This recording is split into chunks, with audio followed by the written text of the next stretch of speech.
Guys, Tamara launched an app called Kila app, which is helping a very large democratic volunteer group in Ukraine raise hundreds of thousands of dollars per month to support the cause in Ukraine. She says, wow, if this is working so well in Ukraine, I want to take this prototype and create a version to sell to Western nonprofits or nonprofits in Europe. And so she's looking to take this to market at $350 per month with her three co-founders. We will see what happens next. So far, fueled by a $50,000 loan from a friend and a $50,000 investment and a $10,000 grant as well. Hey folks, my guest today is Tamara Tajinska. She's building an app called Kila, which is and she's doing this because she was a communications strategist and manager from Kiev, Ukraine. In the past decade, she's been working on various projects from healthcare and politics to education and culture, both in the private and public sector. Kila is supporters motivation management app. So take your volunteers, take your supporters. How do you engage them? That's what she's working on. Tamara, you ready to take us to the top? Yeah, that's right. Yeah. Okay, great. Maybe tell us a story right now of a company that's using you to manage their volunteers or their supporters. Actually, the story of Kila app began before full Russian invasion in Ukraine. And before that, it was just standalone solution for one Ukrainian liberal movement. And it was like our prototype. And just before the invasion, we decided to turn this standalone solution into a SaaS solution for every democratic community in the world. Unfortunately, the wars paused a bit our work, but we just, pull ourselves together and continue to work. And I'm happy to announce that we are going to launch the US and European market very soon. And what it is about the revolutionary way to communicate. The leaders and supporters should communicate differently. And the main point is to share the power with supporters, to see them not only like your employees, but that as your co-decision makers, as your shareholders, and so on. So this is the main. So just to be clear, is this for companies that want to empower employees, or this is for organizations that want to empower volunteers and supporters? It could be both, but mostly and first of all, it's for organizations that want to empower their supporters and volunteers, donors, and so on. Okay, so can you maybe name 2 or 3 organizations that pay you today? Actually, it's Ukrainian organization, and we it's not a big of them, so it's I cannot say. It's some movement like democratic acts in Ukraine and some students organization, but it's not like we are launching the market fully. So So are you, Tamara? Are you pre-revenue? It's okay if you are. Are you pre-revenue today? Yeah, we are pre-revenue. Yeah, we have some. I mean, we have some tractions, but it's not like a full market presence. So what is traction? How do you define traction today? Actually, we got some. Actually, the prototype was used for 3 years, so it has some results. We saw how much the number of volunteers and supporters increased. For instance, for that organization, it was 6 times increasing from 2,000 to 12,000 users of the app. And the donation increased. Their donation increased, and just like from $18,000 to $40,000 per month. So we saw how it worked. And after that, we got some grants for developing. And after that, how much? It was 10,000 euros.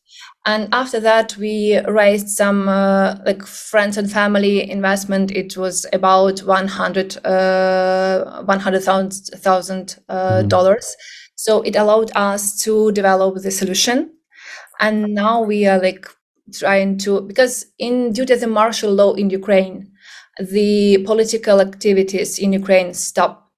So we cannot just sell it fully in Ukrainian market because it's forbidden to, the rally are forbidden and so on. So we have to focus on the market outside of Ukraine. And then understood.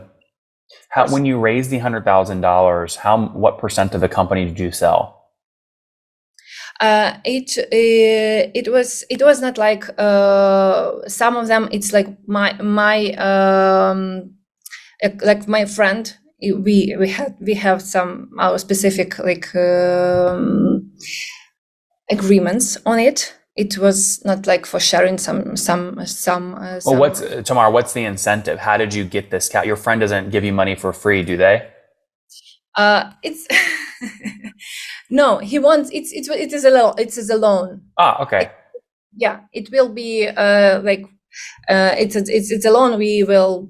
So you still own 100% of the company then? No, another part of this 100 was for 5%. $50,000 was sold for 5%. Okay, and 50K was a loan. Yeah. I see. Okay, so then you own 95%, the other investor owns 5%, and that's the cap table today. No, I have a co-founder. I have a couple of co-founders. The major co-founder, he is a tech guy. He provides all the infrastructure for the development on all the team and so on. How many co-founders do you have? I have 3 co-founders, actually. One of them, the tech guy. Another one is one of the author of the idea of Killer App, and the other one is one of the investor. Oh, what's going on there, YouTube? Good to see you guys. Now imagine this. You love watching these interviews with SaaS founders, but imagine if we took all of the valuation data out from over 2,807 interviews I've done manually. Saves you a lot of time. Well, we've done this. We've built it into the beautiful interface inside of FounderPath. Check this out. I'll show you how you can access this in a second, but you log in, you connect your Stripe account, you see your valuation real time, you can see what it changed over the past 88 days, and even set goals for valuation this year. Now, the secret to valuation is there's many different ways to value a SaaS business. So the reason you're going to see 3 or 4 different valuations inside of your FounderPath dashboard, this is all free by the way, is because depending on who's doing the buying of your SaaS company, you're going to get a different valuation. A VC is going to pay a different valuation. Private equity firm is different. If you're going to do a minority sale, that's different. And if you sell the whole business, that's a different valuation. You can see all those when I hover over here. Right, so the teal is what a VC would pay, yellow is what private equity, and red is if you sold the whole thing outright. Now, what's cool about this is not built off random data. Again, you guys hear these interviews on YouTube. All these data are built from real-time valuation data points founders share with us on the show. So traction, 1.2 million, seed round, 3.7 raise, they sold 22% of their business. Go in here and filter by the event. Maybe you only want to see companies that have sold the whole business. Well, here are a bunch that have been acquired, the valuation and the multiple. Maybe you're going out right now and you're raising your seed round. Well, go in here and look at all this recent seed deals that went down, what they raised, what valuation they raised at, and what percent that they sold. There's never been a larger data set of SaaS valuations than what you can get now inside of FounderPath, and we're thrilled to bring it to you. All right, we're going to go back to the YouTube video here in a second, but if you want to check this tool out, if you want to jump in and sign up, you can check it out for free to get your valuation at this link, founderpath.com/products/valuations. Or if you go to founderpath.com and hover over products, click on get your valuation here, and go ahead and sign up to give it a whirl. Again, all that valuation data live right inside the platform. I hope to see you there. All right, let's jump back into the interview. Did you guys just split equity evenly at the start, or did you guys have to debate that a little bit? No, we didn't split evenly because it was like we understood what's impact of each of us. So you kept more, right? I kept more. That's the way to do it. Okay, very cool. So I guess my question is, everyone listening right now is rooting for you. They want this to succeed. But in order for you to build a sustainable application, once the grant money and the $50,000 sort of runs out, you've got to figure out a way to make money on this thing. It sounds like you've added a lot of value to this group that's, increased donations. They have thousands of supporters on your platform. Why haven't you asked them to pay yet? In Ukraine, volunteering in Ukraine now is saving our country, actually. Mm-hmm. So it's our social mission. So we are ready to provide our service for free for some organization if it's like meets our values, and it's very, very crucial for instance for surviving our country, because volunteering in Ukraine now this organization that used our prototype, they are raising like almost $200,000 per month, and they spend this money for supplying Ukrainian army. Anything that needs tactical medicine and so on and so on. So I believe that some organizations all over the world are more like can afford us more than Ukrainian organization these days. So which country are you going to get your first paying customer from?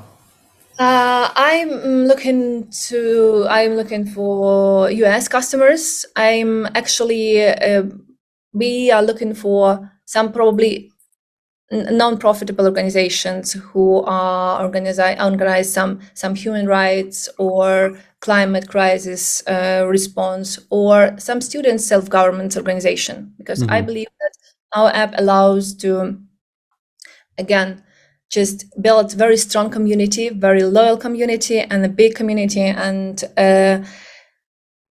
like teach people to be involved and to keep interest in and retain this interest for a very, very long time, because we see the problem that a lot of volunteers just quit this volunteering job and they lose interest. But Tamara, how do you convince a US-based nonprofit to use your application? Right, like are you going to fly over here and door knock? I mean, how are you going to get that first customer? First of all, I'm going to. We are already part of Alliance for Democracy's Foundation fellowship at the Fighters for Democracy. So we have some public PR and we have some visibility for fight for democracy. This is the first one. The second one, I know that a lot of nonprofits use CRM system, tasks managers, but they don't work as we do. They just don't communicate with supporters on our way. So I believe we will improve, and we will just trying to attract clients. I mean, Tamara, but I guess just to be really specific, everybody wants to shine a spotlight, obviously, on what's happening in Ukraine right now. It's a great time for you to use Western media to promote Killa app for free, right? I imagine a headline in the Wall Street Journal: the secret app Ukrainian volunteer organizations are using to raise $2.4 million annually. And then it's a backlink to Killa app, right? Why aren't we seeing that kind of press coming out? The difference between the prototype that this organization are using and our actual product, there is a difference. We add something. So I want to be fair. I like to be honest that it's like much more. We are providing a much more solution, much more features in our solution. So it didn't come to my mind to use this as a pitch.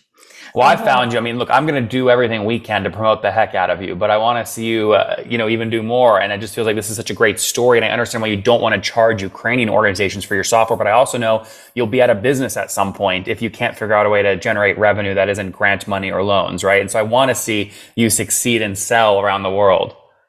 Thank you for your support. Of course.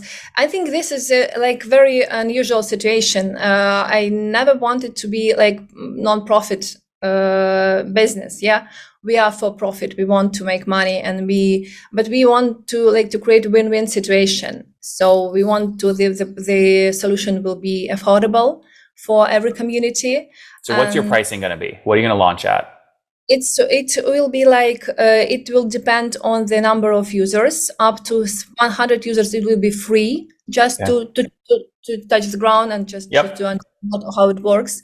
From 100 up to 1,000 users, it will cost $350. So it's not that much.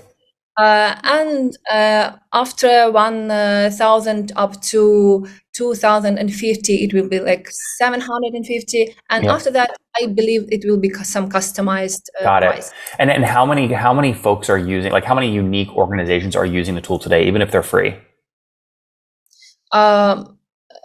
to be honest, now this tool, nobody, because it's like we are testing it, the new version, the prototype. Tamara, how many pros are using the prototype? I'm trying to give you some credit here, right? You have a massive organization in Ukraine using you to raise hundreds of millions.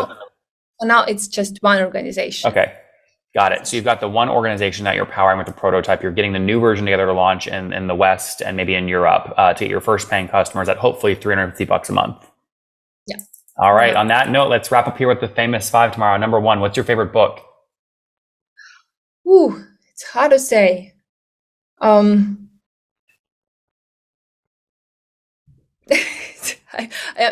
can say what I'm reading now. Great. I am reading now The Masters of Scale. This is a book about like startups. Of course. Number 2, is there a CEO you're following or studying? Say again, please. Is there a CEO you're following or studying? Actually, I'm. You can pass. Yeah. Okay. Number 3, what's your favorite online tool for building Kila app? Actually, we are using now Microsoft Azure tool. This is our platform that we are using for building. Understood. Number 4, how many hours of sleep do you get every night? How many hours I sleep? Yes. It depends how. It depends on sirens alert in Kiev. Actually, yeah. Are you in Kiev right now? Yes. Can we see out your window? Do you have a view? Can you move the camera? I have a very nice view from my window. Oh, interesting. So are you like west, north, south, east of Kiev?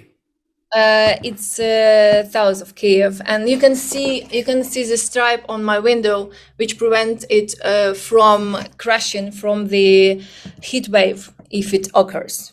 Oh, so, interesting. Yeah. So I prefer to sleep 8 hours per night. Got it. Yeah. All right. And what's your situation? Married, single, kids? Single, no kids, but I have a very nice dog. Oh, that's great. Okay. And can I ask how old you are? I'm almost 40. Okay. So 39 years young. Last question. Something you wish you knew when you were 20. Second, please. Something you wish you knew when you were 20 years old.